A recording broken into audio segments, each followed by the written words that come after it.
All right, here we are today at Parker Automotive. There's our head technician, and today we are working on a 2004 Honda Civic with a 1.7 engine. Okay, vehicle was towed in on a no start, no codes. It had a PO 420 code, which it's had. It's failing catalyst code. Anyway, after doing a compression test, doing a fuel pressure test, because there's no code, so I got to keep going around, testing the crank position sensor, the resistance was a little bit high, and the cam position sensor, actually that registered right. Anyway, it still wouldn't run.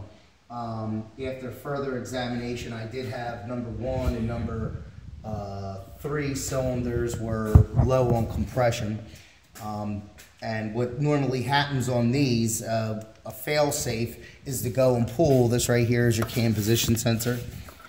It's behind here. It's behind the belt.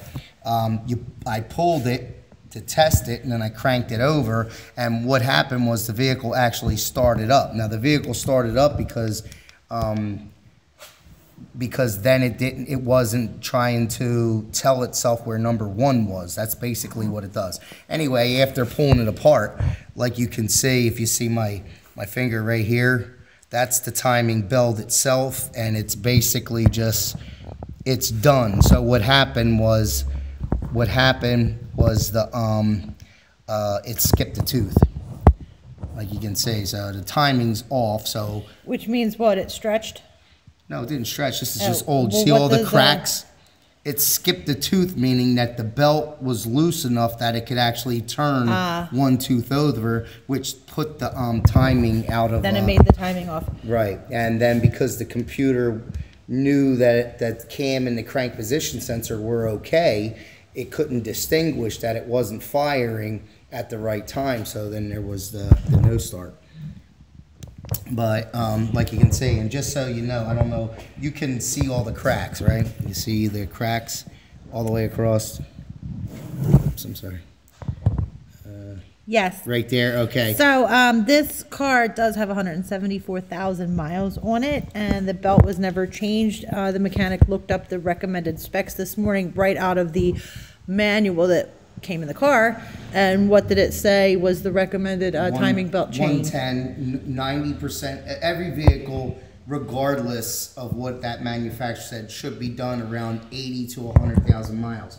Not only does it save you these breakdown fees and towing fees and everything, but it also avoids the possible problem of bent valves or the valve train touching the top of the pistons because of it being an interference. Can you see motor. a valve right now, or is that under? Well, the valves are underneath. This right here is a rocker arm.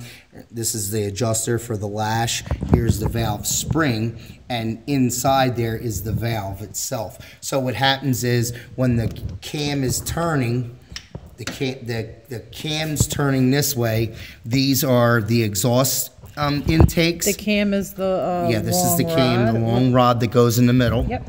And there's like oblong egg shapes that are on there. And what happens is as that turns, it opens up. You see these rocker arms. It either opens up the intake to suck air, gas and air in, or it opens up the exhaust, which then blows the gas out the exhaust manifold. As this is spinning, ones are opening and the other ones are closing. So it's an exhaust and intake. But what happens is when it skips a tooth, then what's happening is it's off, and it might not be off by more than 1 or 2 degrees, but the problem is your computer is always delegating the fuel, oxygen, your air, your O2 sensors. All that is air fuel ratio. Right, it's your air fuel ratio. Your long term and short term fuel trim is all delegated when this is opened or closed. So all that being said, when it's off, even though it's tight on this side, you can see how it's just completely stretched out on this side. It's not even holding any pressure. I don't know if you can see my hand. Yeah. Yeah. Now you can. Yep. You see how it's actually coming off. Well, so I want to add that this customer is probably lucky that the belt didn't just snap because of all those cracks on it. Right.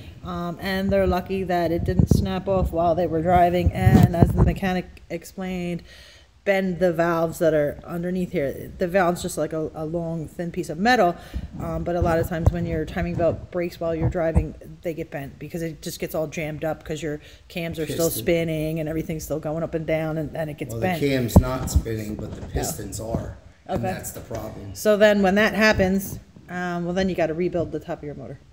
Right. Park Automotive, God bless America, and God bless and God bless you. So although this is an expensive job to do the timing belt, because not only are we doing the timing belt, we are doing the timing belt, all the components, everything that the timing belt sits on, the idlers, the pulleys, the timing belt tensioner, the cam and the crank, oil seals, because there's quite a bit of an oil leak in there as well. And then the crank position sensor, the cam position sensor, the water pump, because all those things are under the timing belt and they're really difficult to get to. So although this is a more expensive job than just replacing a timing belt, better than rebuilding the top of the motor. So they lucked out, and they'll still have a good running car when we're done.